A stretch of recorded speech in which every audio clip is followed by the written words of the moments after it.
Hi, and welcome to Complete and Cast, the official podcast for Complete and Box video games. And in episode 45, we're once again joined by You'll Never Guess It. I'll give you 2 guesses. I'll give you 3 guesses. I'll give you 10 guesses. Comment below who you think it is. We'll wait. Abraham Lincoln. No. Okay. Nope. It's Parker. Oh! Yay! I couldn't wait. Wait. So listen, despite the fact that Parker's here... Today, still try to have a good we're episode. switching things around a little bit. As actually asked by YouTube superfan Alex Swingle. Oh, that dude. He's awesome. Yes, I agree. Super fan. All right, we're done. All right, thanks. We are going to tone it down a little here. Ooh. And we're going to talk about my favorite subject. Now, sexy games. Wait, oh no. Not that. Okay, sorry. Okay. Is it... Are you winning, son? Dad, it's a visual novel. I don't even know any correct, I was about to be like, you, whatever in Japanese, but I don't know a single word to whatever. Konnichiwa, my name is Ken Sama. The greatest copy pasta. Yes. Anyway, so where were we? Yeah. Right. So, it's time to get comfy. Comfy is what I strive for. When I'm at work, I have to wear, It's anti-comfy. Clothes. You gotta be there, you gotta do the work. I gotta do stuff. Yep. I have to wear shoes. Absolutely. I have to, eat with my mouth closed. It's just, it's all this nonsense, right? We all know it, right? Yeah. You have a job, and you can't probably wear sweatpants. You can't just, wear, a size... 6X shirt and just poncho it up, right? When I get home, there's one rule in this house is that it's comfy hour, and this is well known for you people who watch our Let's Plays. You know, you sit down after a long freaking day of work, whatever you happen to do, and it's time to get comfy. You sit in your comfy chair. That's Dad's chair. We don't sit in it. Right. I luckily I'm nice. I used to go to people's houses, by the way, where you'd be like, "Oh, can I sit there?" I'd be like, dude, no, that's my dad's chair. Please don't. He'll know, right? He'll know. We have a sectional that I've always wanted my whole life. Let's just talk. Let's start right into comfy. About comfy. All I ever wanted my whole life, and Parker can attest to this, was a sectional. Right? A real nice sectional. I would always visit my cousin Ben's house, also part of Let's Plays. Yeah. And they had this really nice sectional, and I'd be like, dude. But wherever I lived or whatever, never had, real room for it, or, they were, older houses with smaller rooms or whatever. Yeah, and you when you're staying in a place that's not great, you don't want to, fill it with great furniture. But got a house, however many X years ago. I'm an old man now. Rip. I'm an old man. I finally bit the bullet and got a sectional, and, it is everything I wanted it to be. We're there, Beavis. We're there. It even, not to toot my own horn, because I'll never humble brag, except for about sectionals. By the way, whatever area you're from, Bob's Discount Furniture, it sounds like a place. It sounds like a place you would go when, all right, so let's just make this about whatever for the first couple minutes. When I first moved out, and Ash and I got our first not apartment, our first whatever rent house. We had a mattress. Did we? We had an air mattress. There you go. Airbed. We had an airbed. We might have had a table. I kind of forget, right? A lot of people can feel this story, right? Sure, really attest to this, right? Yeah, when Pal and I moved into Akron, we had our bedroom furniture, but we didn't have any furniture in the living room. So the living room was just a TV on the floor. Yep. And then just a lot of empty carpet space. Yeah, ours was... And we would just, sit around on the floor. Ours was an airbed, a TV on the floor with, a PS3 and, DVDs. Yeah. I'm not even that old, right? But, Absolutely. And, over time you get stuff. And then you just get stuff until you die. It got really not comfy really quick. but eventually, you this isn't move about out. The sad part. This is about while you're enjoying your comfy stuff. So anyway, Bob's Discount Furniture sounds like a place that you would like when you only have an airbed and anything, right? Yeah, it sounds now, it is cheap, don't get me wrong. And by the way, I'm not being paid by Bob's that much for this. They could do better, which I would talk about it the whole time if they did Bob's better, cheap. right? Like, I'll give him that. He's super cheap. But if you're, I think it's pretty much all Northeast. Like, I know, like, they're like an official. I've seen them all around New Jersey. Do you know who they're do you know they're official sponsor of? Why the New England? Why the New England Patriots? No wonder you went there. I know, now right? It all makes sense. I know, but so yeah, it like you would think like, oh, okay, and like I've been there at those places, right, where you're like, it's a couch. Yeah. How much you want? Well, it better have not 2 zeros, you know, or it better not have 1 zero, right? But it's a good place and it's got good stuff, and I got the sectional there, and it even has, this is humble brag. Dude, I'm like living in the future. Like one of these days, I'm just gonna retire and just sit on my sectional all day. It has charge ports, like USB charge ports, right? And Crazy. it has what you call it, leg rests that go up that are like, and they still haven't messed up. Let's knock on wood there. Of like mechanical ones, I did get the extended warranty, by the way, absolutely, because I have 2 children, and right, that just love to climb on everything. Yep. But anyway, so it has charge ports, right? I mean, the bar is set so low to impress me, Spencer. Dude, I think that, I mean, that's a if there's got to be one redeeming thing about my personality, it's that for the most part I can be impressed by a lot. Like sometimes like we sit down to LPs and Trev's like, I'm gonna play this random Neo Geo game like it's a golf game. I'll be like, whoa, this is really this good. is really cool. Like I've never seen this before, and it's like not even a great game, you know. But it's just like, or like our dinner tonight. Ash was like, it's chili dogs and chips, and I was like, nice, so good, nice. This is the best meal I've had. And all it takes is a little bit of chopped purple onions on it, and you're like, I got some vegetables in me. The hot dog, vegetable group. Yep, absolutely. The bun, vegetable group. I heard that the what's that type of cheese? The Velveeta cheese. I heard that's pure vegetable, right? It's absolutely, it's pure vegetable. It's probably pure corn. That's what I thought. We live in America. Everything's made of corn. I think my sectional's made of corn. I think it is absolutely. Huh. So so Bob's Discount Furniture. Get yourself a sectional when you can. I understand. I didn't have it until I'm an old man. Right. Now I'm an old man, and I deserve my sectional. And I only accept my kids getting off it now because they're young. When they're older, it's gonna be, I just sat down. So we were right. So this episode's not about sexy games. It's about sectional games, right? Sectional. It's about let's put this into put a good bow on it. Just a comfy. Let's put a comfy pair of sweatpants on this.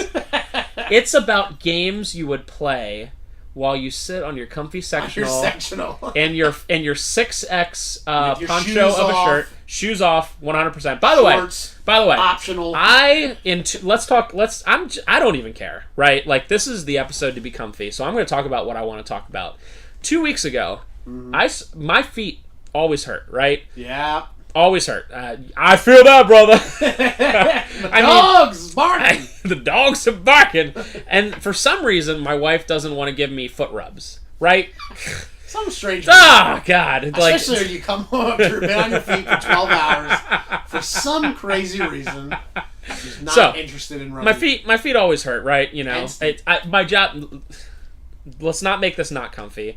Everybody has a harder job than me. I get it, right? Like my job is not hard, but I'm walking around a lot and I'm on my feet. Everybody has a harder job than everybody else in the world. That's fine. True across the board. That's fine. So your job is harder than everybody else's job, but their job is harder than your job. Everybody across the board just has a harder job than everybody else. That's fine. Just the way it is. That's fine. Work sucks. I know. It is what it is. She left me roses by the stairs. She would not rub my little feety feet. Anyway, so. Feet always hurting, blah, blah, blah, right? You know, I'm on my feet a lot. It is what it is, walking around. Dr. Oz says to get, you know, I'm really pulling this out here. Dr. Oz says to get 10,000 steps a day. Absolutely. When I have my pedometer on me, it sounds weird, but it's always way more than 10,000 steps. You don't realize it. You're just like walking around like you're home or whatever, back and forth. 2.3 million steps I think you had the one day. Million? That's what you had. 2.3 million. 2.3 million. Yeah. It was somewhere near there. It was crazy. Like, I took like... I mean, it was rounded up. I took like 1,000 steps a minute. It was just like That's what happens when Speedy Gonzalez has his pedometer. It's just like... So anyway, Dr. Oz says get 10,000 steps. Right. I say that hurts your feet, right? I say I get it. I say one step closer to the edge. To the edge. I'm about to break. Break my feet because they hurt. Anyway, we're getting back. Listen. Okay. We're getting back to the subject at hand. Absolutely. My feet hurt, right? Right. No foot rubs, right? Yeah. So you're what right. do you do? I switched to Crocs. Now, who has been telling you this idea about wearing Crocs? Every nurse I know. I know. Like I told you about the nurses wearing Crocs. I don't know. Some friend of yours, maybe. I know like 100 nurses, and I'm always talking to them. Who, by the way, every one of their jobs, even though they're all nurses, is harder than the rest. Harder than everybody. Right, every single one. Absolutely. You know, and that just I understand. That's just the way it is. Nurses, please. Please Absolutely. don't yell at me. Hardest job. Your job is actually hard. Right. In all honesty, please. And also, and this is why I was like, hey, here's a recommendation. Also, just like while we're at it, just so we can get our full comfiness in, moms have stay-at-home moms have very hard jobs. Teachers have very hard jobs. I'm not memeing here. You all have very hard jobs. Please don't yell at me. Everyone has a very hard job. Please don't yell at me. They're all hard. Every job. Every job. Except my job. What's the easiest job you can think of? Like not you can't okay. Like I mean like an actual job. And initially, like before I started like watching them, I would have been like, oh, obviously streaming video games, but dude, it doesn't seem hard. It just seems like a nightmare life. Like the job itself being the streaming maybe isn't that bad. The fact that your whole life revolves around this thing and your schedule is like a nightmare, it sounds like every single streamer that I watch has like the craziest sleep schedules. Exactly. Every single one of them has said at certain points like I don't go to sleep until blah or blah. And there's been a couple. I mean, obviously these people were unhealthy otherwise, but there have been a couple streamers that have died because of these awful ways of like whatever. So I would say in the past I would have said that, but now knowing. That's why my stance is true, that there's no job that's easy. It's all hard. It's just, all just sucks. My dream job is literally like when I say dream, I mean in a crazy alternate reality of like being like a football coach. That's like, those guys are there like 18 hours a day, right? Like all the time. So like bad. Belichick has like 1 week off maybe, like of the year, right? So like every job is hard. Like, the easy answer is, like, a vlogger or whatever, but, like, they take time to, like, they're always visiting places, right? They don't get, that's the thing. These people, like, great, okay, yeah, they go on vacation and they film it. But that means they don't get a vacation. I got it. They have no time off. I have the easiest job. All right, what is it? Although it still has its own tester. heartaches. Yeah. Retired or semi-retired. Listen. You can't say retired. Listen, but it's part of their job. All right. Well, let me just say this then. Voice actor. Voice actor? Voice actor for like anime.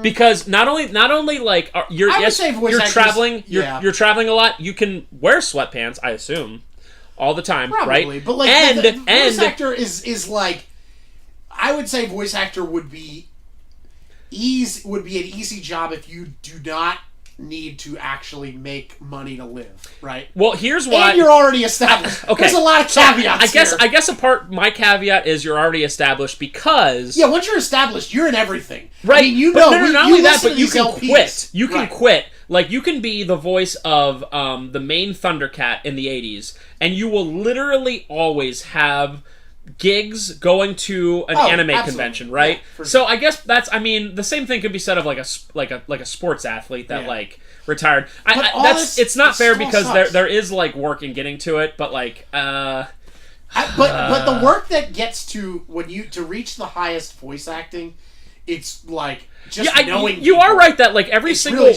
cool thing you can think of like there are like testers of video games, but like that's a every single time that you like take something you love and make it your job, it's tough. Absolutely. Like sometimes but that's true. Obviously, people go testing video games. That's one people throw out there like in the past, and it's like, okay, I like if it was like, oh, you have to test Breath of the Wild, and it's like, and it's already done and there's no bugs. Yeah, okay, you're just playing a video game to get paid. But you have to send in like reports and stuff. Right, but here's the thing. Here's what you will get. And this is a real I used to follow this blog where it would collected stories from the QA testing in video games, and this guy had it was for the one PS2. His job was to open and close the disc tray for 8 hours a day.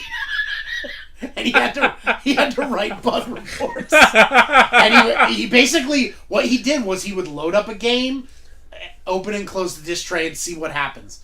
Go to a certain part of the game, open and close the disc tray to see what happens. Because some of these games are set up that can happen and it won't crash the game. And you needed to test opening and closing the disc tray from every conceivable point in the game.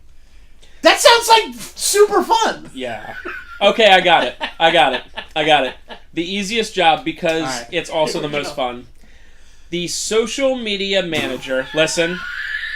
Already, it sounds like a nightmare. Listen, the social media manager of major fast food chains.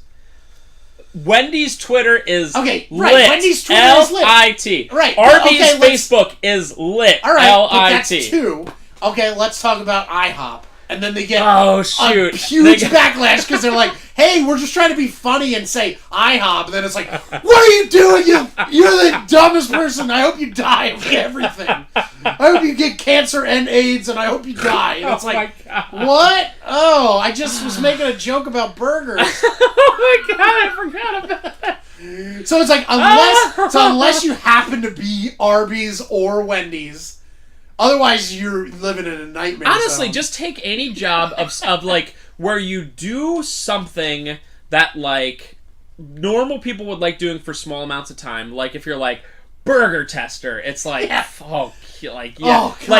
of all, like you could never like actually eat it because you would just be like, I'm always dying, right? So you just test it and go, bleh, right? Exactly. And it's just like, and then you would have to write these reports and stuff. I know by the way, I know the one everyone's thinking. But you go burger tester and it's like, think about eating a burger at the end of the barbecue. Like when you're leaving a barbecue and you're going home, what if somebody was like, eat these 3 more burgers? You'd be like, I'm gonna throw up. Like you never forget that when before the barbecue, being a burger tester sounds like the best thing in the world. Yeah. Yeah, that is true. After the barbecue, it's the worst. And again, I know what you all are thinking. Okay. Adult Star. You were thinking it too. That's probably not fun. I don't have like experience in that industry, but I can assume it's. It sounds like it. Again, all these industries sound like a nightmare to be in. Like it's all centered around. All you'd have to do to like not get 99% of people not to do it would be like, how long's the photo shoot or whatever? Oh, it's like 8 hours. Okay. I'm leaving. Like when people want these jobs, they forget that they sometimes go 8 to 12 hours when you actually are working. So like there we go. People want a job where they work for 15 minutes and then they're done. Week. Right. Even like a car tester would be anything where you have to test, you have to write reports, and report sucks. So we're 18 minutes in. And we haven't talked about a single game because we're trying to determine what comfy is. This is comfy hour, and I will not hear a single other word about it. Right. We're done. Anyway, so Crocs are comfy. Crocs comfy. I switched over. Sectional Listen, comfy. I switched over to Crocs, right? Black. I will say one thing. I really didn't feel like going to the mall, so I ordered them online. And my normal shoe size, anyone out there looking that like Crocs now is shoe sizes are kind of weird. They're different. I wear a like 18. Okay, I wear an 11. Or an 11, and Shaq? Yeah, I wear a size 11, so I got 11 in Crocs, and it was like way too big. So like I'm a 10 in Crocs. Like that's just so you have petite feet. No, like 11's like totally. That's really it's cute. It's like That's really really cute. It's above average size. I've seen the charts. Okay, I've seen the charts. I've looked it up. I've seen the charts. I've looked it up. It's okay. I've never looked it up actually. I just know. You have a feminine step, is what I'm saying. That's what I'm trying to say. So like, my wife doesn't care at all about wife. All right, so you started with the Crocs. So wait, you had to send them back and get another pair? I did. Okay. Yeah. So you get the pair and it's good. It's great. So anyone ordering Crocs, one size less. If you're 12, get 11. If you're 11, get 10. That's just how they are. I don't know. Basically, like, order what your actual feet are, not what you think it is in your head because you think you're 7 feet tall and you think What? No, my shoes say 11. Every shoe I've ever gotten is 11. Get out of here. Also, I'm going to come out here and say this right now, and I don't care because 5'6" is fine. Just leave me alone. Stop. I'm on my feet all day, right? 8, 10, 12 hours a day. I rock socks with it, and you can't stop me. Oh, nobody can stop me. Ash, you should have to. I'm sorry. My wife, when she was like, "Are you gonna wear socks with that?" I was like, "Oh yeah." She was like, "You got to." She was like, "Oh," and I was like, imagining think of how much, like if she, imagine like rubber rubbing against me for like 10 hours, right? No. Like I've worn them for small periods of time. If it's like, oh, go to the gas station, whatever. Right. It's like I'll put them on without socks, whatever. But like 10 hours, it's like, no, thank you. Plus, you'll go through them quicker. Yeah. Like, they will become destroyed quicker. I'm surprised. Like, when you, like, hold them, you're like, these things are pieces of junk. Yeah, these are nothing. And then you wear them, and they're great. They really are. Like, they're just, like, it's, like, I used to come home every day, and my feet would hurt so bad. And, like, nothing's a miracle. Like, my feet still are like, whoo, right, you know, exactly. I'd like to sit down, but it's not if you're like, on your feet all day, they're just gonna hurt. That's just the way it is. But, you know, it's better. So, getting back to the subject at hand, comfy is a state of mind. Comfy is a state of being. You're not going to be... We've already... Listen, this is how the flow chart works. You're not going to be comfy at your job, okay? Right. Because everyone's job sucks, and everyone's job's worse than the last. We've explained that. Please see our work in the previous 10 minutes, okay? A+ show work, thank you. Absolutely. Comfy is a state of mind where you're doing what you want, when you want. Yep. And... as optional, but I'm saying that you probably should be wearing, like, sweatpants or athletic shorts. Athletic shorts and sweatpants were invented for a reason. Right. Now, let me just talk to people out there, and I know a couple people like this. I won't mention any names.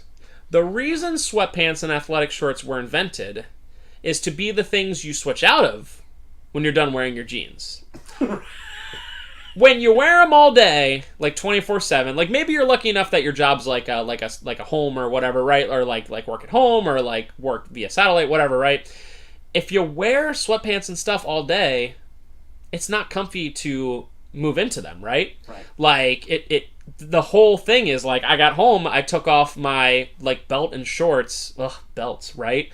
And I put on 2 big sweatpants and 2 big shirt, and I'm comfy now. I'm feeling it, right? Exactly. You cannot, just like hunger, just like thirst, just like happiness, you can't be comfy all the time. No. And that's part of the yin and yang of life. Yes, absolutely. To have comfy, you have to have a little bit of not comfy. Absolutely. We have jobs, people, so we can come home and be comfy. Welcome to the Capitalist Manifesto. Hi, Spenser. Are you following me yet? Are you following me out here, Parker? Yes. We have jobs so we can come home and be comfy. Exactly. Right? And, you know, comfy is a state in video games as well. Mm-hmm. There are games we play, and not every... listen, not every game I play is comfy. Right. I like horror games. And I don't think, when it comes to video games, I don't think comfy is the only thing to strive for. No. Absolutely. No. There are comfy games. There are games that are not comfy that are very good. I love Silent Hill. I love Clock Tower. You could not convince me that they're comfy. And again, comfy... Silent Hill is not... There's nothing about that game that's comfy. If when you sit down to play a game and it's comfy, the best way I can explain it is... right? Comfy is... Disappointing sigh? Comfy is... Isn't this... Didn't Peanuts used to do this where they would say, like, blank is... Like, remember these old books? There was a comic called Happiness Is, and it was these little, like... These, like, drawings from the 70s with these 2 cutesy, naked, like, cheruby type... That's right. Characters. That's and right. they would just be like, happiness is a hug. And it's just, like, them hugging. And then it's like, happiness...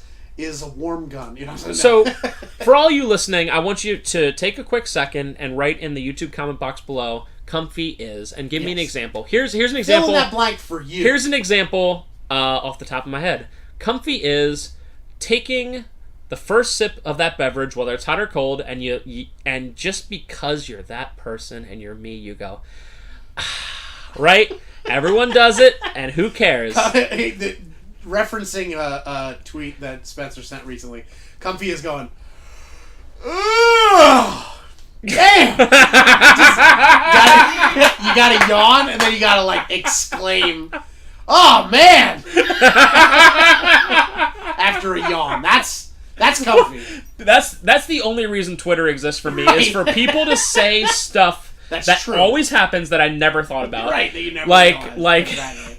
You know you're a lame family when you show up to a restaurant and all of a sudden a bunch of people get in behind you. I just heard this one today, line. And you go, we came at the right time. Every time. That's like the conversation as you leave a restaurant and there's like, jeez. Hey, we beat that line. There's nobody in here before. And that's like a 5-minute conversation. But you know what? That's a comfy conversation. Because you're like, we ate, we're done, we're getting in the car, we're driving, we didn't have to wait in no line. This is a good time. You know, and like early bird special. That's comfy. I'll even say comfy is the finishing of something that might not be comfy. Like when you it's hit finally done. You hit send to send your taxes in. That's comfy. Get ready for some comfiness, my friends.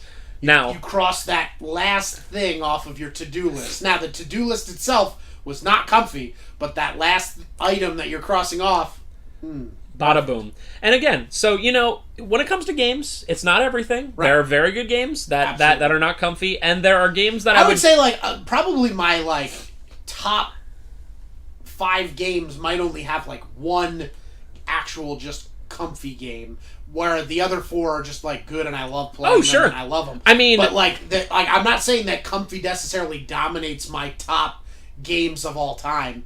And when you listen to our review podcast, I don't really know that we've reviewed like a truly comfy game yet, and we've liked. I will say, and I thought about putting this on my list, but I didn't because of the end. The first couple chapters of Life is Strange is very comfy. Yeah, that's definitely. But it very quickly devolves into not comfy at all. It's not. It gets there. Yeah, right. When the story starts turning, it's hard to be comfy anymore. You know, I would say the same thing about like certain moments in Last of Us when you're just like walking around and exploring and solving a puzzle. Nice.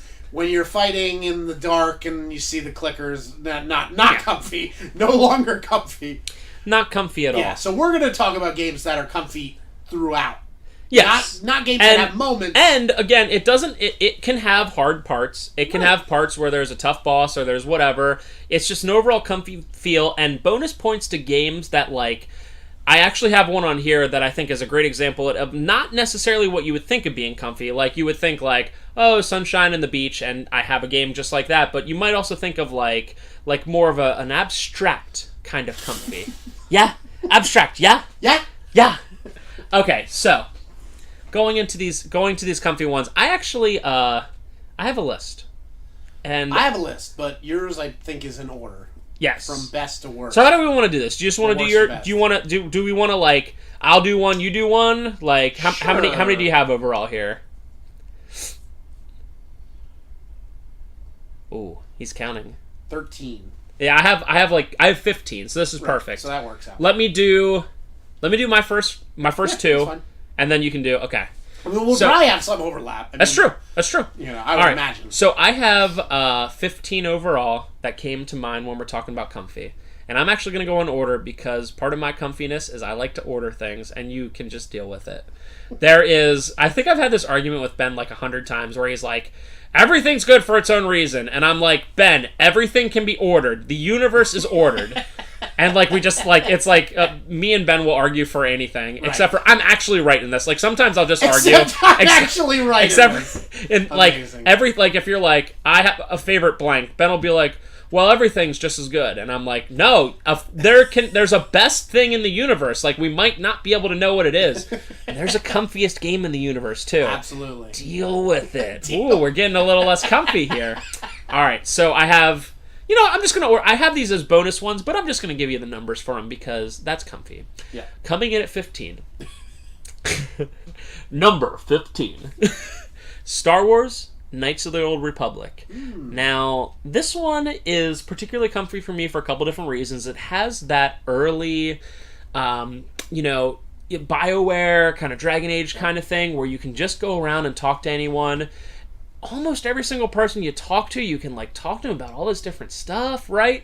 And but it has a much cooler setting. Like I think yes. The later BioWare games, the problem is if you're not on board with the setting out the gate, KOTOR has all the places on it are very very just cool, and you can just like go around and just do what you need to. And there's like, even though there's a lot of fighting and there's a big spoilers thing that happens. I'm not going to actually spoil it. You should play the game. Characters. You can get it on your phone. It's like KOTOR is on cellular devices. Characters do things, and it's really good. You can also, and I find this very comfy, set the battle to auto. So like, dude, like sometimes I don't want to battle with this like very specific. Like you can set it to auto, dude. And there's just something about it. Like you can feel comfy and go into the light side. You can feel comfy and go into the dark side, dude. Like, you can do what you want. And there's just something about it and just going around, be able to find all this little stuff and just do whatever. To me, it, like, doesn't have so much that it's crazy like Skyrim where I'm like, oh my god, there's so much stuff. It's just the amount of stuff. Right amount. And I find that comfy. I won't spend too much time on each of these. Go ahead. All right, so like if you're kind of in the honorable mentions section that you're numbering, yes, I'll go with my honorable mentions then. So The Division, I've talked about it. I've mentioned in a few other podcasts that I've been playing it since they released the new update. I would say like it's an honorable mention for me because I would say like maybe like 50% of the game is like not at all comfy. Like it is intense like multiplayer action, but exploring the city and running around, which is like probably over 50% of the game, is amazing. Like they really nailed like these snowy streets, and it's like a 1-to-1 recreation of New York City, but obviously in this like not apocalypse, but like there has been like a outbreak, and so there's a lot of like closed off roads and quarantine areas and stuff, and it's just super fun to just like walk around and you hear sounds off in the distance, and they really nailed like the feel of just like running around. And once you reach that like later in the game when you have like all your gear and all your whatever, just running around like taking out mobs of like bad guys that like you used to struggle against is just super fun. It never gets not fun. Like I thought I would reach a point where I would be bored by playing it because like, oh, I already have everything, but it's like it doesn't get there, like at least not for me yet. So it's been super comfy so far. I've enjoyed that a lot. All right, continuing with mine, I'll try to make these a little bit quicker, so because I know I have 14 of them left, and it's comfy hour, but I don't want to keep you here all day. You got comfy things to do, right? Coming in 14, this one's kind of out of left field. We have Eternal Darkness for the GameCube. Now, you might say that game is very... It's got a lot of scary stuff going on. It's like pretty much a horror game, right? Scary. So I don't know if you played this one before, but it's very, very unique. Made by a company called Silicon Knights that only ever came out with a couple games after it. It is well known for its sanity effects. Essentially, you have both a life bar and a sanity bar. When you see crazy stuff happen, like people turn into zombies or whatever, your sanity goes down. As your sanity goes down, weird stuff starts to happen. You'll walk into a room and there'll be like 1,000 enemies in there, and you'll be like, oh my god, and then all of a sudden it'll like cut to white and you're just in the normal room and your character's like, what's happening? There's famous one where the screen goes to black. Right. Almost like, the end of Metal Gear Solid 2 where they really mess with you. It's stuff like that, a lot of that stuff going on.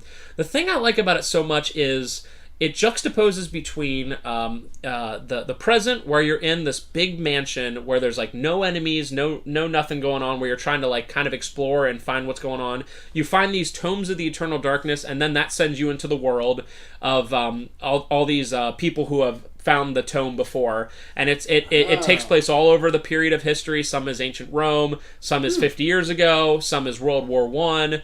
That sounds pretty interesting. Almost every single one starts out with like the person being like, oh, I'm just exploring this place, and then 5 minutes later they find the Tome of Eternal Darkness, and essentially that, except for 1 or 2 of them, seals their fate, and eventually they'll be killed by it and whatever. But there's something about it that's so comfy once you finally finish one of those sections, and especially because the characters are all cool. Once you finish one of those sections, you're back to Alexa or Alexis, whatever her name is, in the mansion, and you're going around and you're exploring again. It's just comfy. They just nailed it. Continue. All right, so for me, this is a little bit different than what we normally would review, but this is an app. It's on your phone, mobile game called Two Dots. It's on Facebook as well if you play on there. If you don't like playing on your mobile device, but I have it is one of these things where, I found it like pretty early on when I first had a smartphone, and it's my go-to, like, I have a couple seconds to wait in a line, or I have to just, like, whatever, like, do this thing. I'm just going to play a few levels. It has got that, like, Tetris / Bejeweled type thing where it's basically just, like, matching colors and completing things. But something about the aesthetic and the look and the feel is about as comfy as you can possibly get. Like, it is not, like, I do not like Bejeweled and these other ones because they're, like, a little too like in your face, and a little too like their whole purpose is to try to get you to like pay money to the game. So like Toy Blitz and Cookie Blitz and all these other ones, like they're all just like, in my opinion, like I'll try them out because I love this game so much that I've been like trying to branch out to find something else, but like nothing compares to it. Two Dots is just the perfect. And I will say, the same company made another game called Dots & Co., and it's awful. It's almost the same game, but for whatever they did, they just didn't do it right. Two Dots. It's the only one, and it's perfect, and it's the best mobile game to just, like, spend a few seconds. It really, like, calms you down. Like, if you're stressed out, you just want to complete a level. The levels are very easy. They do not require, like, oh, I'm so frustrated at this. They're just like, oh, cool, I did it. And then you'll never beat it because they just keep releasing levels. So you'll always be like, oh, I still have another one. Great. You'll never hit a point where you're like, oh, I'm caught up and I have nothing to do. It's just a nonstop, easy, fun game that just, like, is very aesthetically pleasing. So heading over to my number 13, and we've played this one a lot on our YouTube page. Heroes of Might and Magic 3 for the PC. Yeah. It is a turn-based strategy, kind of like RPG kind of battle game. But just watch our Let's Plays of it. Just head over after this video and watch some Let's Plays of it, and you'll get the feel right away. It's just set in the ancient kingdoms, and just just the music is just so calming, and just you can explore. You really don't have to fight too many battles even at first. Yeah. Like, I used to play it where you would just build up the biggest army you can and just go out and whatever, play it on easy and all that. I will say it's the comfiness of Heroes of Might and Magic is watching a Ben play it, like watching a pro watching a good person play it definitely helps. Cheating. Playing it on super playing easy, it on your own and cheating is super comfy because it's just really, it's got that aspect of like completing tasks and feeling like you accomplished something, and like unlocking areas, and like I've controlled this area now, and it's like it hits all those like milestones that people want, where you're just like, so lovely and comfy. Continue. All right, so this one is specifically post game, but for me, the newest Diablo 3. The game itself, it can be challenging at times to get to the post game, but once you get to the post game and you have your character and they're like totally decked out in like the best gear, just playing that game, like going through rifts, going through this and that, is just I can't describe how like just relaxing it is just to like dungeon delve and just like collect loot and like work towards like these goals that you set for yourself. You're like, oh, I want to try to get that gear. All right, what do I have to do? I just got to save up money, so I'm just gonna keep dungeon delving. And like, I thought, just like the Division, that I would get tired of it. I haven't yet, but it's just like very, very just like chill. And you just like, oh, I'll play some dungeons. It'll be fine. And it's just like really nice in that aspect. So, but post game, to get there, sometimes I would recommend playing with a friend. It's a multiplayer game, and I highly recommend playing with a friend. It's super fun to go through with a friend. But yeah, absolutely. All right, so heading over to number 12. I'm not going to talk too much about this one because y'all probably know it. Kirby Superstar for the Super Nintendo. That Kirby in particular, because it has all those different like quests and mini games you can do. Even though some of the parts in the later parts are tougher, the hardest one, the Milky Way galaxy, has the fact that you can find all those different abilities and they stay with you the whole time. And even the Great Cave Mystery, I believe it's called, the one where you find all the treasures, is just like the music and the general feel of it is just all very comfy. I mean, heck, like I said, that has the 2 or 3 different mini games. You would think you would play them one time, but you play them over and over just because they're super fun. Absolutely. So yeah, like I said, I would say all Kirby comfy games are comfy, but that's definitely the top. I thought about that or Kirby's Adventure for the NES, but I tend to like even Superstar the Game Boy more. Kirby is fun. They're all just super fun. comfy. They're just super comfy. No. All right, so this one is I put these two together because they're kind of very similar, but one hits a thing that the other one doesn't. But Jak and Daxter is super just fun to play through, pretty comfy. But there are aspects of it that are a little bit tough. And then so the other half of that coin is Ratchet and Clank.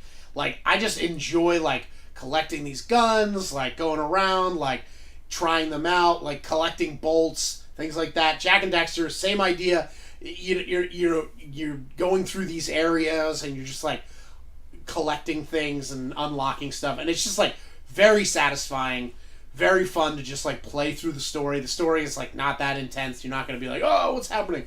And every iteration too, almost there's a couple misses in there, but especially of Ratchet and Clank, every iteration is just better than the last, and just super fun and super fun to just play through. You can even switch it to easy if you're having a little bit of a difficult time. It's the same game. For that game, you don't necessarily have to grind a whole lot. Absolutely. We've talked about that a lot in our reviews, where you do 90% of the game, but the last 10% is so unattainable. You're F it. Yeah. You can just I remember specifically doing everything in Ratchet, and I'm the kind of person who, if it's way too time intensive, I'm not going to. Yeah, absolutely. So. But yeah, it's just a fun progression, and there's some stuff there's some areas where you're this is intense if I want to try to beat it, but just playing the game, super relaxing, super chill. So hitting up my number 11, the last one out of the Big 10, is Katamari Damacy. For anyone who's played it, they would understand why. It's the one where you're the little dude who, the Prince of all Cosmos, where you roll around a little ball and you pick up other objects. The comfy in this, although some of the levels are a little intense in terms of what you need to do and whatever. Right. The comfiness comes in 2 things. First of all, the setting and the music. The fact that the music's just tier. Lounge music. I listen to it at the store all the time. It's so good. And the setting is sometimes you're literally in some Japanese couple's kitchen, just picking up stuff. But the big comfiness the progression of comes it is in the progression. So amazing. Right. Starting out literally picking up paper clips. And then, apparently they're bringing it or another one out for the Switch, which is great. One of the best moments in any game is in the 360 one, I believe, where you start at the very smallest, and within a half hour, 45 minutes, you're rolling up planets and stuff. It's so good. When the PS4 first came out, the first thing I said was, okay. Micro amoebas, you're absolutely. literally a cell, right? Well, basically, and then getting to the point where the initial premise for Spore was supposed to be that, where you follow an organism all the way up, and it didn't really work out because it was too much. If Spore was anything close to what they were talking about or was presented, it would be the comfiest game of all time. Absolutely, I would have I don't even PC game much, and I would have been oh, okay. Yeah. You started as an amoeba, and then you whatever. Then that's another good point we just talked in the last episode. No Man's Sky would have been if No Man's Sky was literally just okay. You and a bud start on a planet, and you just go find stuff, and you go to another planet, and whatever. That would be top 3 comfy. Right. No question. Yeah. Unfortunately, it wasn't that, but it was. Although now it is. Now it kind of so maybe we can get there. Yeah. But anyway, absolutely, Katamari was on my list too. So yeah, we don't have to talk about it. But I loved it. Lego. Not every Lego game's comfy. They all are comfy, but they're not all good. They're all just kind of there. Lego Star Wars Original Trilogy is one of the comfiest Lego games ever. It is the perfect setting. You get to play all the Lego. You get to play all the Star Wars games from the original trilogy. there's like a base area, which is like Mos Eisley Cantina, and you run around. But like everything about it's good. The music's great. It's all Star Wars music. The characters are great. It's all like very fun, like childish takes on the Star Wars story. You know, like Darth Vader will like hit you with a lightsaber and your hand pops out like Lego style, and it's like and it's like always silly nonsense. But what comes down to this is just that there's like a plethora of collectible little things that are very easy to collect. There's no like, oh, I had to look it up and it was impossible to get to. Like you never have to look anything up. It's everything's so. It is easy one of those rare games, to. and I love the fact that they exist for a couple reasons for the store. The first is when people are like, "What's multiplayer game?" I'm always like, "Blah," Yep. right? And the other is, "What game can my kids play?" They're good. Like both together, there are kids perfection. games that stink. Right. But Lego is a game where like I just started with my son playing Lego Jurassic yesterday, and it's fun. I was having fun. It's fun. They're fun. So They're good. So Lego Star Wars original trilogy is like,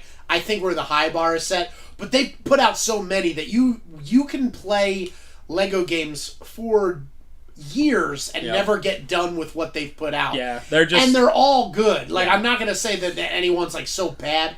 But just for me, Lego Star Wars original trilogy is like key. All right, we're heading over into my top 10 now. This is where the big boys are. So, heading up at number 10, we have Big Boys. Super Mario Land 2 for the Game Boy. Ah. I can't even begin to explain the comfiness felt from this, and we'll talk about systems a little bit at the end. It's original Game Boy, which is just one of those, I don't know why, it just feels so comfy. Like, once it became Game Boy Color, not as comfy. Can't explain it. We'll talk later about that. I agree but with that. It's weird. Like, the original Game Boy, the black and white, whatever, like, I'm not saying you have to play it on the original Game Boy. I'm just saying the general aesthetic of it is very nice.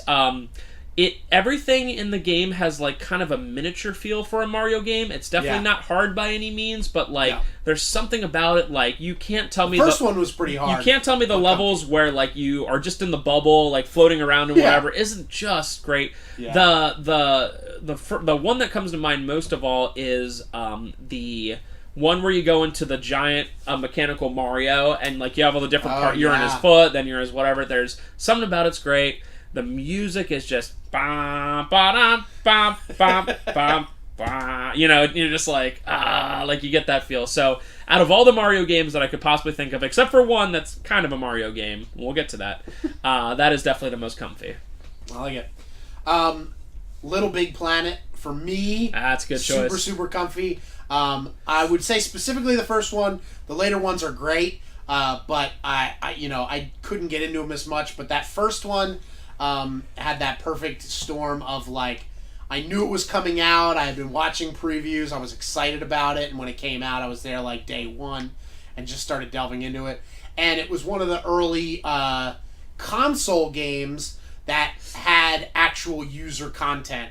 You have that now with like the Mario Maker and all these other ones, and that's great. That was way before the Mario Maker. But this was like a long time ago, and it was. I tried to make a few levels. It was very difficult to do it. But just like there's always going to be somebody that enjoys that aspect of the game more than you, and they will just pump out content. And there was always like top levels that were better than the levels that like were in the game. You could just essentially think of any video game series, and there would be one like Silent Hill, Metal Gear Solid, Castlevania. There would be something based on it.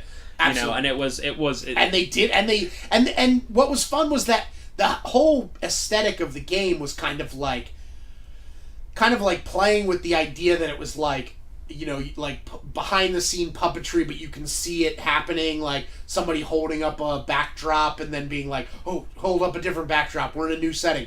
And like there was that behind the scenes aspect. So when somebody would do like an homage to an older game, it really felt cool because it felt like just like you and your friends like making a home video about a thing you love, and it just had that feel where it was just like, oh cool, I see what they're going for, and it like just really fun. And like while I didn't like building levels very much, like the fact that I never needed to ever to enjoy the game because there was just so much there. So many. To the point where like when the second one came out, it had in it like 5 levels created by regular people that just were making levels in the first game, and they were like, hey, we'll give you all the tools if you want to make one for the second game, and then they did, and then they ended up being better than the levels that, like, these game designers came up with, because they just, like, had a love for it, had a drive for it, and just, like, went for it, and it was just, like, really cool, but I enjoyed that a lot.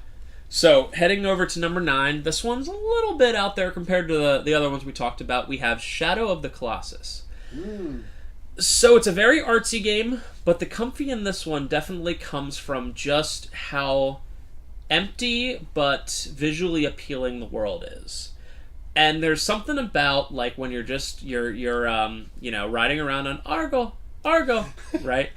And just, like, eventually figuring out where that Colossus is and, like, realizing that, like, oh, I've been standing on him this whole time, right? Like, kind of thing. There's something like about it that's just so cool and awe-inspiring, and honestly, even though it does have, like we mentioned before, like, moments of scariness and moments of, like, over-the-top action, like, it's just very comfy. Even when you get near the end and things happen in the story to your character or whatever, it's still, like, has that general comfy feel. Just part of it is because the story isn't really explained, and it's very minimalistic, so you can kind of take it in any way, kind of thing. It just has that general, like I said, just if the world was a little bigger, like, I would have no problem just exploring it and being like, oh, let me climb up this. Oh, I can climb up this. Cool. Let me get as high up there as I can, right? Give, like, dev tools for that and just do that. Very, very comfy. Yeah, I agree. That was on my list for sure. That's two we agree with.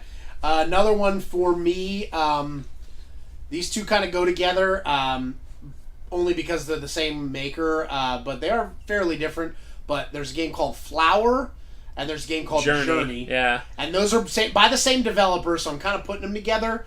But they are very different. They're two very different games. But Flower uses the 6-axis motion controls, which, I mean, from LPs, like, we are anti-motion controls. Like, generally, once in a while they're used in a fun way, but most of the time it's like, oh, I hate this, like when we're playing Mario Party or something like that, and it's just like, you want to throw the controller at the screen.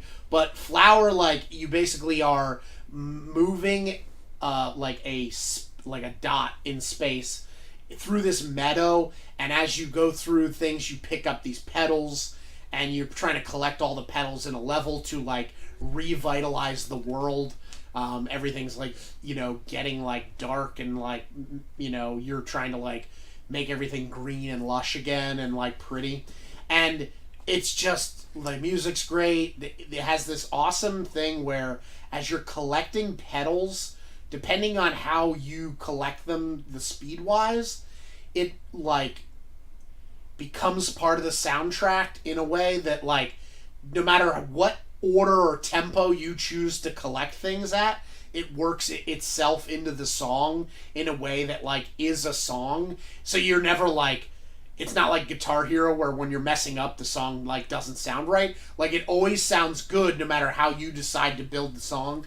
And it just, like, is just super, super comfy. Journey is just a journey. It's just that. You are just going across this desert landscape, but the aesthetic is just, like, spot on. And you're just, like, walking through and discovering, like, these old areas. And it's, like, some puzzles, but, like, nothing that, like, really make you go, like, oh, I hate it. Like, I can't figure it out. It's just, like, super chill, super awesome. But I don't know if that publisher or whatever, game designer, have, like, done a bunch of other stuff, but those are the only two that I, like, know that they did that I enjoyed a lot. But yeah, absolutely. So heading over to my number 8, we have Wonder Boy and Monster World, which you can actually find on our channel, on our YouTube channel, in our Let's Plays. It's a Sega Genesis game, which is not generally a system you would put as comfy. That was the blast processing system, and that's not comfy. Right. Sonic's not comfy. It's fun. It's not comfy. No. But there's something about it. It, like, starts off so small where you're just like, hey, you gotta go out and leave home, general RPG stuff. But it ends up being, like, a grand quest, but not so grand that you're like, oh my god, what's going on? And there's just something about it that's so simple. It's not... It toes the line between being too simple, like a really simple NES kind of game, but also like too complicated. So it's just like, oh, I got these new boots, now I'm a little bit faster. Oh, I got this, I'm a little bit faster. Mm-hmm. The music's just spot on. The character sprites are almost chibi, meaning like kind of like cutesy kind of thing. It's just a very comfy overall feel. Watch the Let's Play of it, and you'll notice in 2 minutes. Yeah, for sure. This is the game that I'm currently playing, and the reason, like, I will say the way I'm playing it is what makes it comfy, but I am playing Breath of the Wild, and overall, that, like, there's a lot of parts of that game that is a little bit intense, but as mentioned on an LP previously, I am collecting all Korok seeds, which there's like about 900 or over 900, and so that is the majority of the game. Obviously, there's only like 5 or 6 like major quest like missions, and there's probably like 50 or 60 like other missions, and then there's like 120 shrines and stuff. So like, yeah, all that stuff's there, but like when you're talking about there's 900 Korok seeds, that clearly ends up being the majority of the game. And so the majority of the game is just exploring and getting these seeds, and they're always like things like you gotta climb up to the top of this, like you might be walking in an area and you'll see this like pillar of stone, and you gotta climb all the way to the top of it, and when you get there's like a rock, and as soon as you pick it up, something happens, and a little explosion, and it's like you found a Korok seed. And like it's just like that throughout this entire landscape, and it's a beautiful landscape. Like it almost seems like somehow like procedurally, like it seems like, how could this possibly have been, like, people put this together? It's so like well done. Like you just like explore, and it's just super relaxing. But just climbing is super nice. You can fly down on this like parachute thing to get to areas, and it's just like super great. I enjoy it a lot. So that is definitely in my top 3-4 comfy games right now.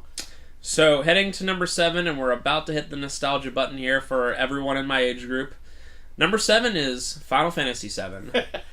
And a little bit of it, I could talk about this for an hour. I have a love-hate with Final Fantasy VII. I don't feel like it's the best game of all time, like everyone says. Although, at the same time, it's probably the game I literally played the most, and it's also the game that I know the most about. Like, I know a lot about it.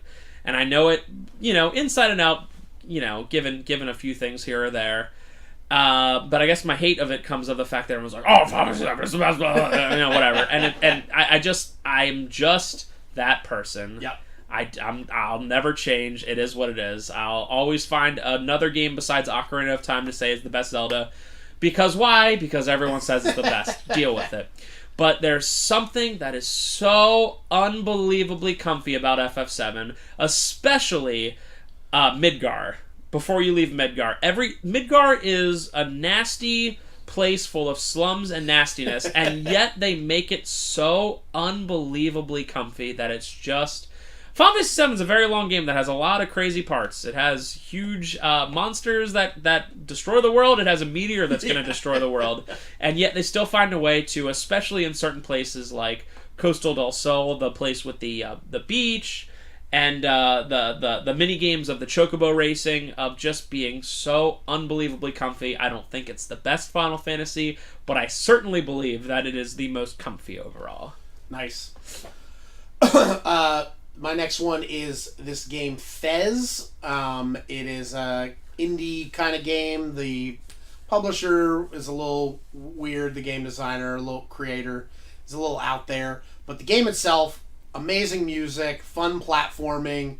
The aesthetic is like super great. There's this whole concept of everything being 2D, but then they, the whole game centers around you like discovering a third dimension, and all of a sudden like the 3D aspect comes into play. But there's a lot of things where like you are rotating a 2-dimensional screen by like 90 degrees in the third dimension, so that like you could be like, oh, I can't make this jump, but then when I rotate it, oh, I just walk one step over, and you can rotate it back, and like you're basically solving puzzles doing that. I don't know who did that first, but Super Paper Mario for the Wii did something like that. It's probably way less complicated. No, yeah, for sure. Like, there's been a few games that have done it for sure before this game, but this game, like, I think has done it the best.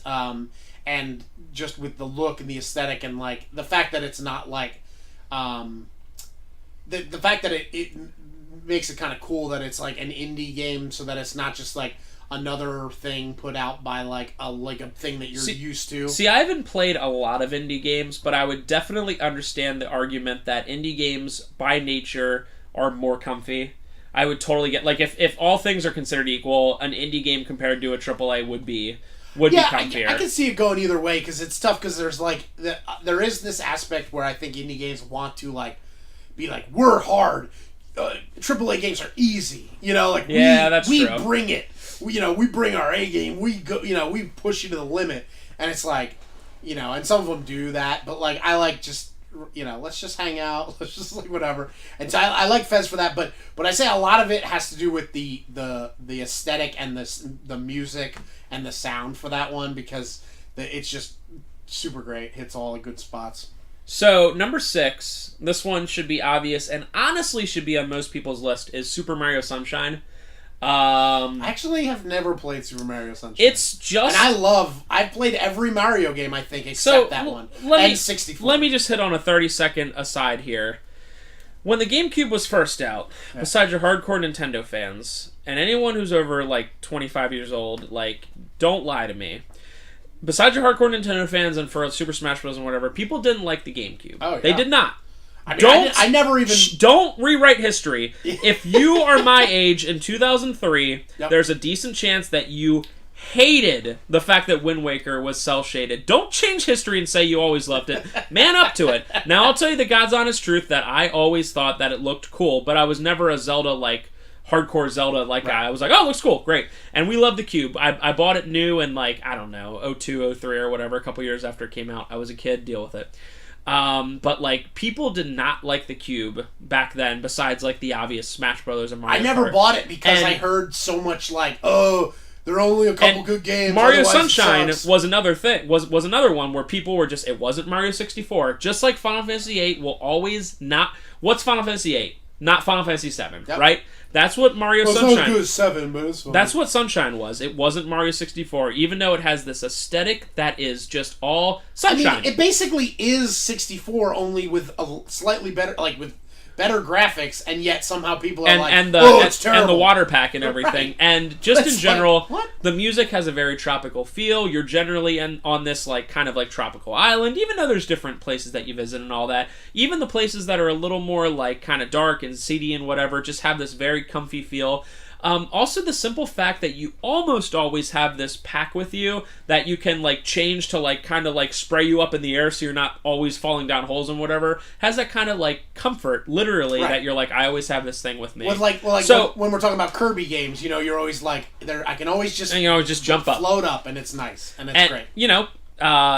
Don't tell me, like, that, like, I always loved the Cube. Like, 7 years ago, when CIB first opened, we couldn't give away Cube. I say that, obviously, with a turn of phrase. But, like, they were like, $30, right? And people would just be like, right? And now... I remember how many we had in everyone's storage. Getting a little bit older, and, like, everyone's looking back, like, with their rose-colored glasses. It's like... Just say the truth. Say, I didn't like it back then, but I like it now. That's fine. Great. Oh, yeah. Oh.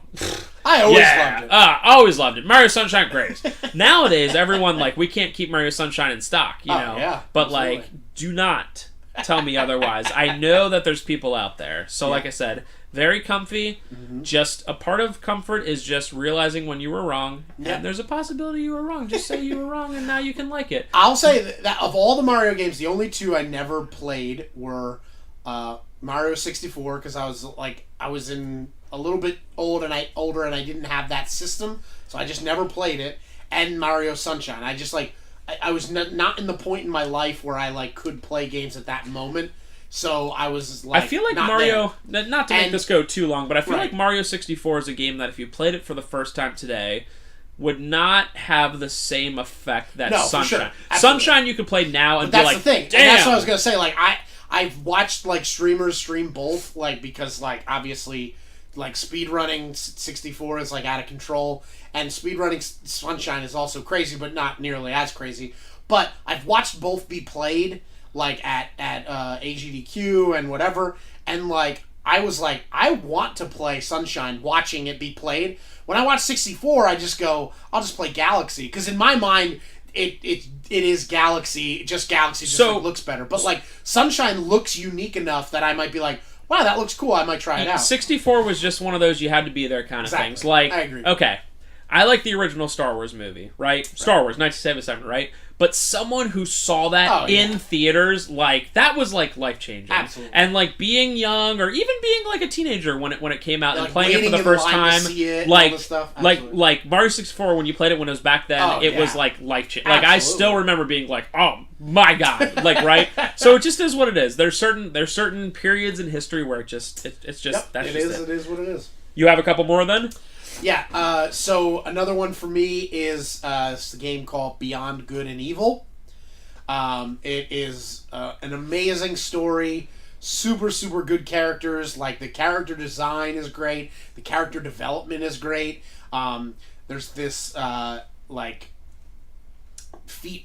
of aspect feature of the game where you're this journalist, so you're, like, taking photos in order to, like, complete tasks, and it's just, like, I just love it. Like, the story is just like spot on. Like, you fall in love with these characters. You want to know what they're doing. Like, you want to like be a part of their lives, and it's just like super great. I just love it. There's a remaster that came out a little bit ago.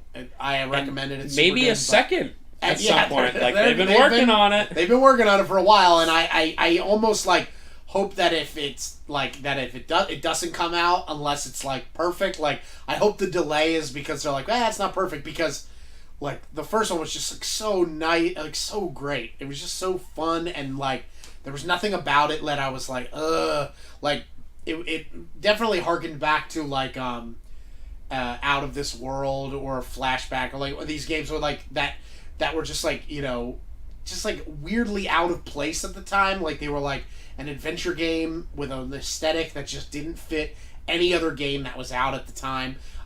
You know, the same would be said about like Shadow of the Colossus or Ico. Like, it stood out because it's like something is different about this game that is it's not like any of these other games that are these big titles coming out. And like, so that game for me will always go down as like a top comfy game, because it's just like a nice fun playthrough. So heading over to my top 5. Number 5, again, you can find this on our channel. I did a Let's Play of it. This game is so comfy. It's called Brave Fencer Musashi for the PS1, where I am actually considering, even though I did an LP of it maybe like 4-ish years ago, I am considering doing another LP of it, just because we're like, at this point we have like better equipment, we're better at doing LPs, you know, kind of thing, right? So I'm literally considering doing it again. It's one of those games everyone has that game that they could play once a year and be like, do it 100% and be like, great. You know, there's just, it's an action RPG, but it's not so complicated that you're like, and there's not so much to do that you're like, you know, and there's just enough collectibles. The story is so silly. Every person is named based off of, like, food. It's all-you-can-eat palace and princess filet and blah, blah, blah, all this kind of stuff. It's silly. It's very Japanese, but not overly Japanese. And it's great. There's even the all-time... I'm going to have to say, even though it's not the comfiest game of all time, it has the all-time comfiest thing, which is when you find and defeat enemies, you can go to the toy shop, and you can buy their toys. That's so fun. And then you can go to your room in the palace and open them up and play with them.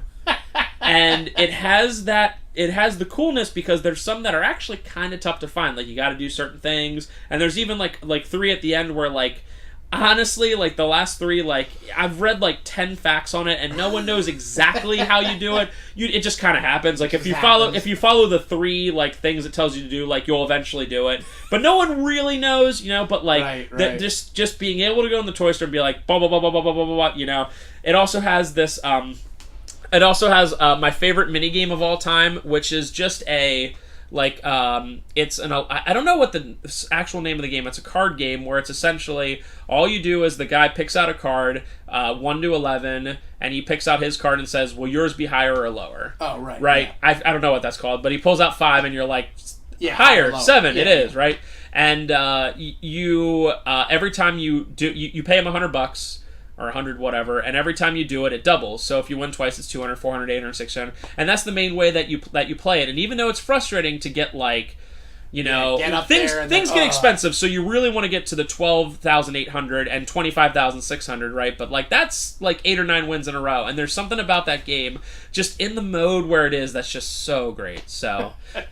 You got a couple more? Nope, that's it for me. All right, so I have 4 more to go through real quick, and these are all in order like they've been before. We have the last one outside of the Holy Trinity and just outside is Super Mario RPG.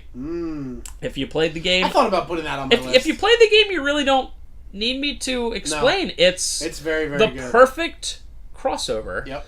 There have been many games that have been really good crossovers in terms of like characters and in terms of genres and stuff like that, but this is perfect. Yep. It's comfy in that Mario is a silent protagonist that is silly and fun, and he has more character for not saying a single word than like many characters that say a lot of words have. Yeah, for sure. And just it's a good comfy game when your only complaint about the damn game is that you wish it was longer. But that's Absolutely. It is what it is. It's one of those you could play every year. It has so dude, everyone at the store hates me for listening to the soundtrack so much, but you can put it on any time. It's just like you can. It's super good. It has so many fun little side quests to find, and and it even has like I just like casinos in games. It has a little casino you can figure out, and it has just like Bowser's a good guy, and it's just everything about it is just fantastic. And unfortunately, no, Gino will never be in Smash. I'm sorry, but yeah, like I said, just everything about it. Even when S hits the fan later, it like still has this like kind of comfy feel, and it does such a good job. I mean, it's not a particularly super long game for an RPG, but it does such a good job of segueing between starting of like I'm just Mario at my pad to like 7 to 10 hours later, you're like, I'm fighting the final boss. I'm in some crazy factory, and it like segues so well. And like every character you meet, and like every new place you go to is unique.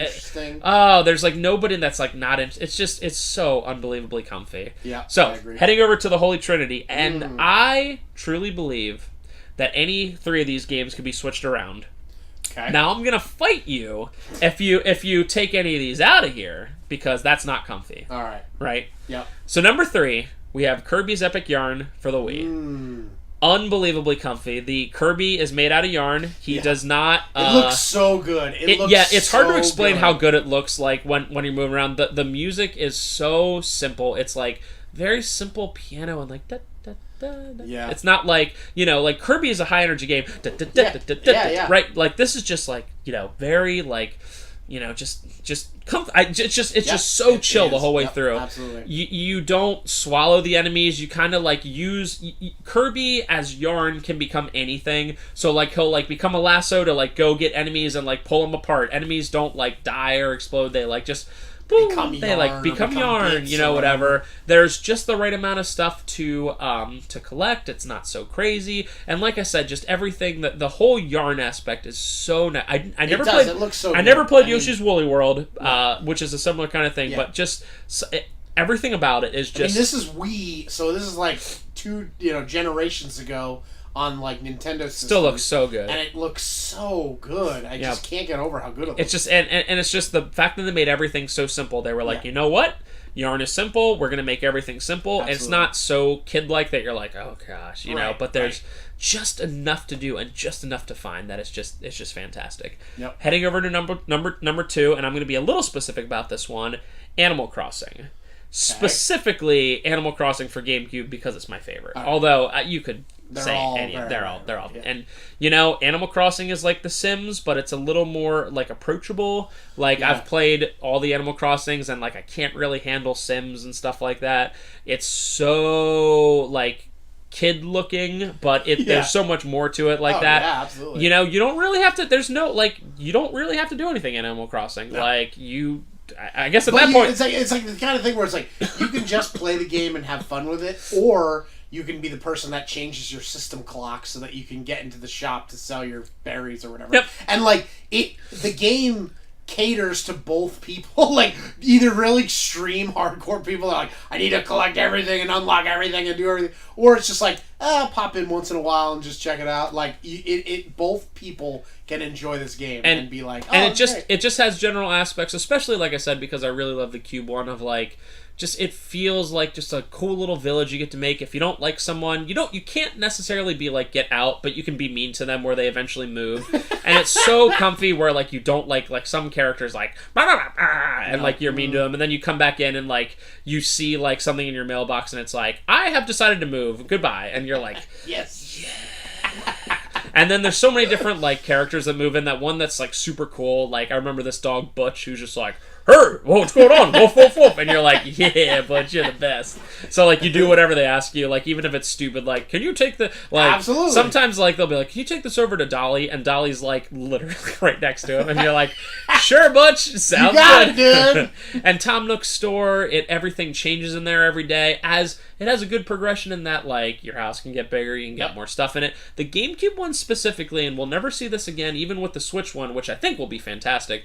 The GameCube one has those NES games in it, which obviously they'll never do again because licensing and blah blah blah. But you can get those, and there's a lot of them, and then eventually you could figure out I can get these e-reader cards to get more, and you can do codes or whatever it is to get them in. You can have this your top floor can be the game room where everything's Mario themed and whatever. It's just great. It's not too crazy like a Sims thing where you're like, oh, my people are dying, you know what I mean? But it's you can go back after 5. For people that like the Sims, that's what they're going for. That is true. They like getting Sims to go in the pool, and then they delete the ladder and then they drown in the pool. But yeah, you can go back 5 months later and there'll be people have moved out and whatever, but it's not oh, you lose, you know. Yeah. And you can there's just so much to collect if you want to. You can go try to find every type of fish and every type of beetle and stuff like that, and it's just cool.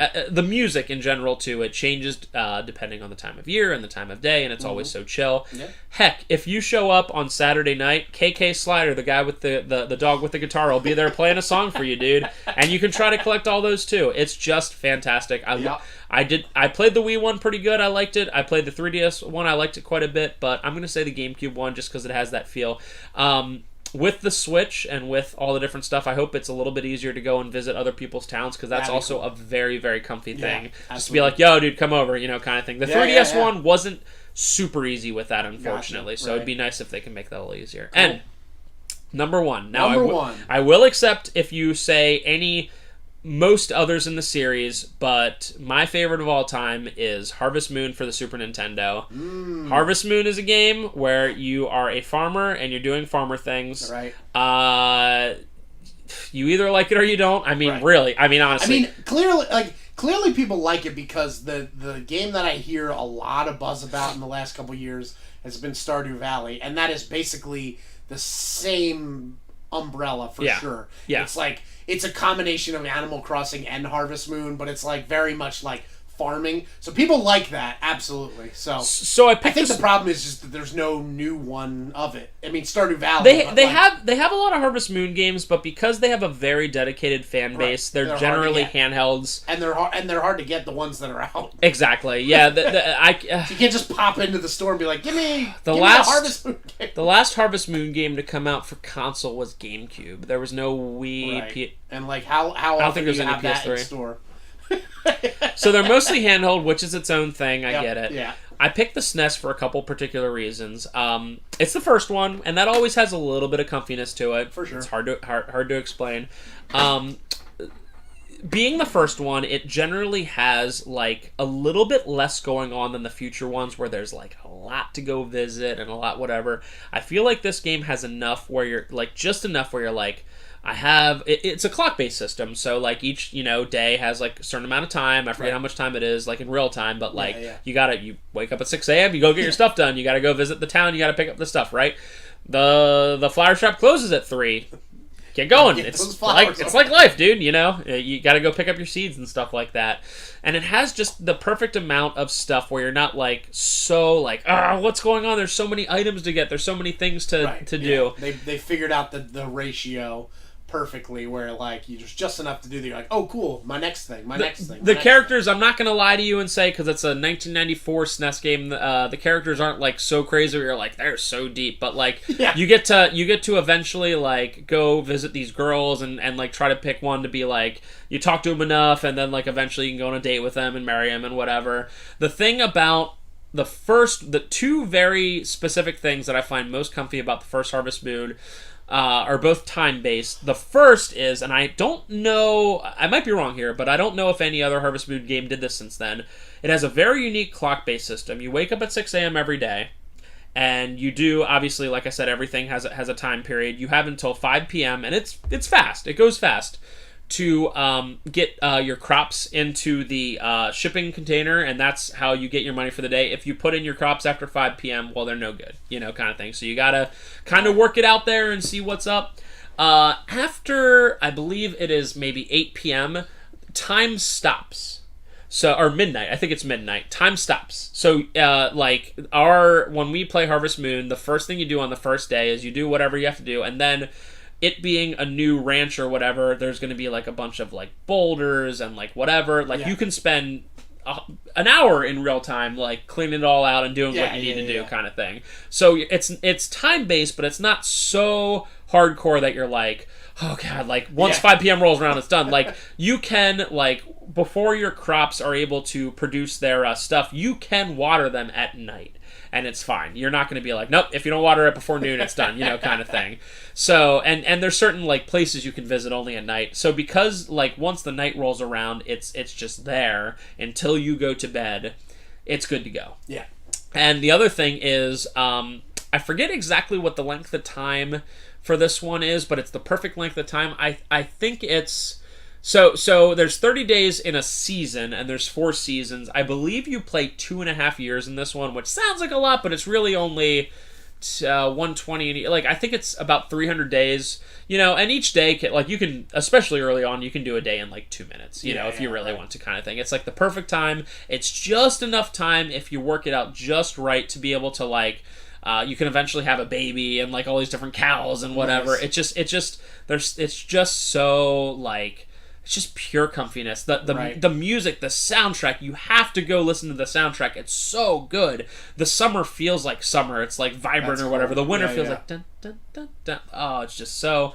Like I said, any of these 3, the Kirby's Epic Yarn, Animal Crossing, or Harvest Moon, you could convince me you could switch them around. But Harvest Moon, for me, especially that SNES one, is just magnifique of them. So, out of the ones that you mentioned, do you, off the top of your head, have one to pick as the one?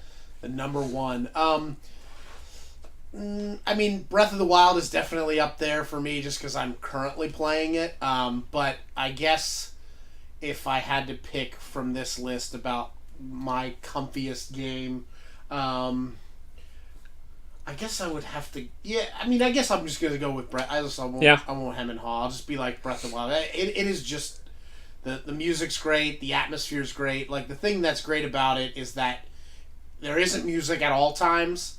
There's only music when there's enemies or when you're in like specific story missions. The rest of the time it's just like world sounds, and it's just like real comfy. Just like flying around, you hear the wind, you hear the rain.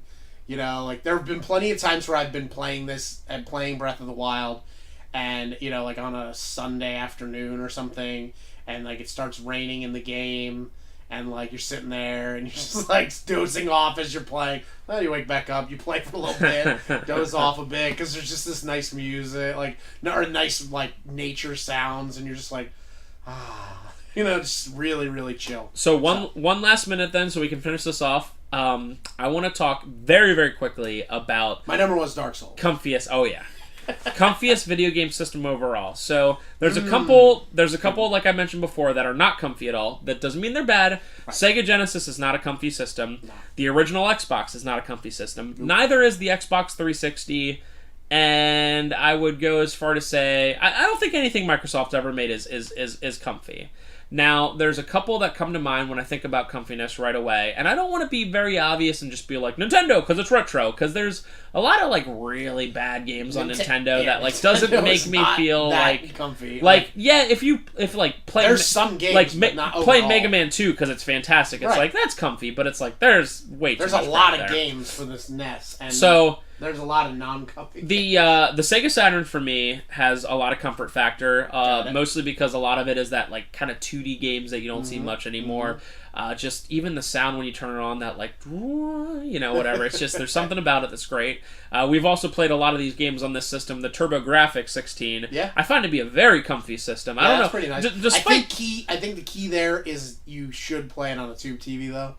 It makes it especially comfy. It does make it especially comfy. Like, it's still great on it, like, plugging it into a newer TV, but if you have access to a tube TV, because we were playing on the big TV the one time, and it was great, and then, like, something wasn't working, and we plugged it into the regular TV, and it was like, this looks way better. Oh, it's it just looks crazy. So much better. It's crazy. Like, because it's just, that's what it was made for, and so, like, it just looks way better. It's just the way it is. Despite being a system where half the games are horizontal shooters, like, for some reason, it's still really comfy. Like, I don't know, maybe it's, like, the fact that there are those little, like, chip cards for the games, or, like, the fact that it, like, the aesthetic feels like it's, like, futuristic even, but it is a controller with only 2 buttons, so it is technically on the same level as Nintendo. I know, but yeah, I remember, like when I was a kid and TurboGrafx 16 was like, oh my gosh, it's the future. Like, we were like, and none of us had one, and we were like, oh my god, I want one so bad, they're so cool. Like, and like, it's a game with 2 buttons. Like, it's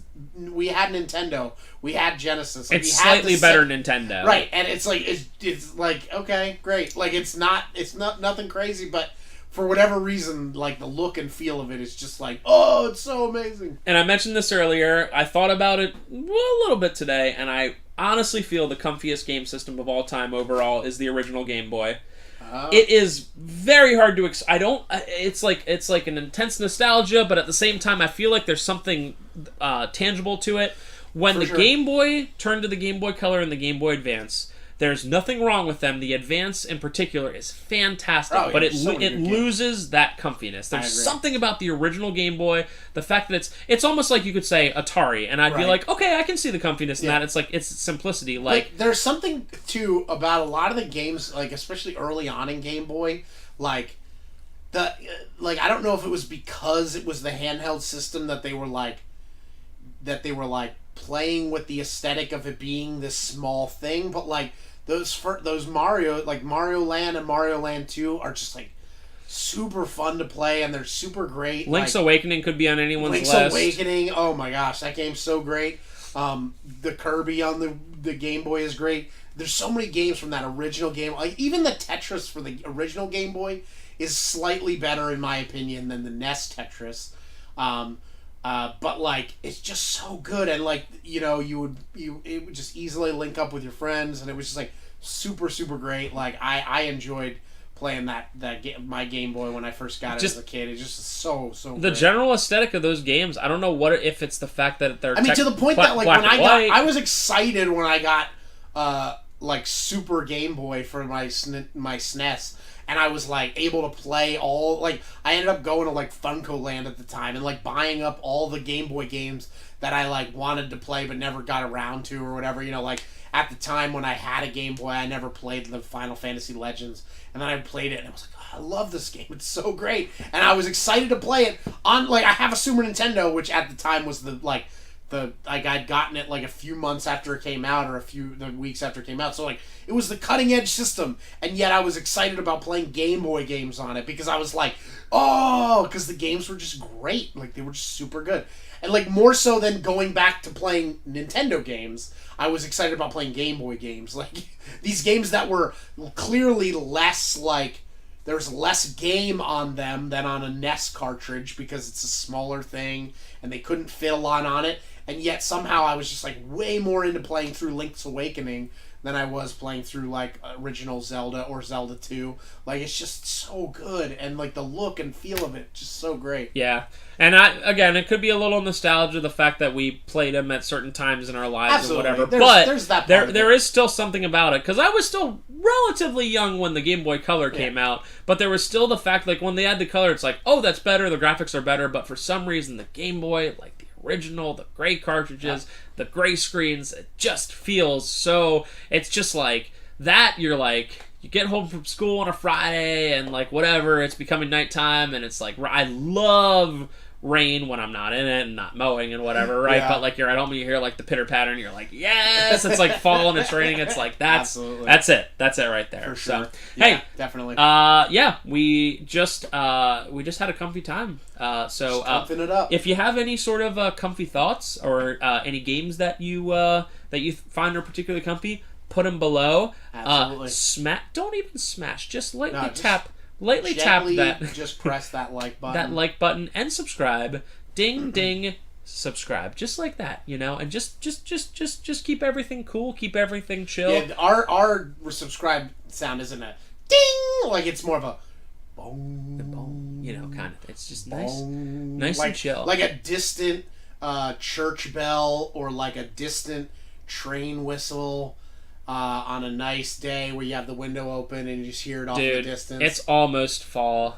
Fall's the comfiest. Well, We're the best. there. Here you go. You're sitting on your sectional. The window's open. Oh. You're playing your game. Like, you're playing Animal Crossing. Like Thursday Night Football on in the background. And you hear the far off sound of the marching band practicing at the local high school. And that there's some football happening out there and some fun, and then you're like getting ready for Thursday Night Football. You're like, here we go, boys. This is gonna be good. October's the best month. Fight me. I mean, I'm not even like my wife is like Halloween. Yeah. Like I'm like, dude, October, bro. Like it just is what it is, man. It is what it is. Go watch Halloween 3. That's the one without Michael Myers. Remember? Happy Halloween. Remember that? Yeah. Absolutely. That's one that I literally have to watch every year just because Silver Shamrock. Mine is Trick or Treat is best Halloween movie in my opinion. But check that one out. Feels very autumn. Feels very chill, comfy. Absolutely. Next time we'll see you with some less comfy stuff. We'll probably talk about some crazy game where we're like, something super intense. But for today, we hope you have a comfy day, and thank you for listening.